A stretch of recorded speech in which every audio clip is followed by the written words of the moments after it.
ইসরায়েলকে একতরফিয়াভাবে সাপোর্ট দিচ্ছে তো আমেরিকা। আমেরিকা তো জানে না ওই উপরে যে আল্লাহ আছে, একবার ধরবো যে একবার এক আসাদ যখন দিবে আমেরিকা তসনস হয়ে যাবে, তসনস। কারণ অতিরিক্ত অহংকার ভালো না।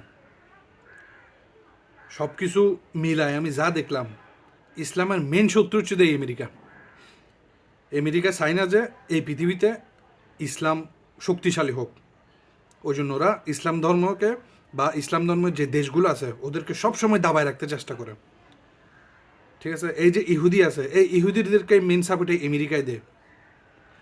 আর আমেরিকার পাওয়ার কি, এর বিরুদ্ধে কেউ কথা বললে এর সাথে সাথে অ্যাকশন নিয়ে ফেলে। কোনো দেশ যদি কথা বলে ওই দেশের সাথে কি, ওই দেশের সাথে সাথে শত্রুতা আমি শুরু করে দিবে, মিসাইল মারে দিবে, এসা করবে তাসা করবে।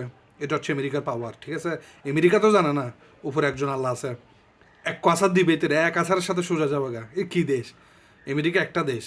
পৃথিবীতে হাজার হাজার দেশ আছে, হাজার হাজার মুসলিম দেশ আছে। সবগুলা যখন একসাথে যখন মিলি মায়ের একটা দিবে, এক কমারে সোজা যাবে গা। এগুলো হচ্ছে সব ধৈর্য। সব মুসলিমরা এখন ধৈর্য ধরে আছে যে ধৈর্যর বাদ যখন ভাঙবে আমেরিকা তখন আটলান্টিক মহাসাগরের সাথে কি ডুবে যাবে। Mind it. কথা বলতে ভয় কিসের? কী করবে আমেরিকা? কজনকে মারবে? আমি একজন ভিডিও করছি তো আমার ক্ষতি হবে। ঠিক আছে, তো আমার ভিডিও আমি আরও 10 জনের কাছে পাঠাবো। 10 জন থেকে আরও 2 জন হইলে তো এই ভিডিও আমার কথাগুলো বুঝবে।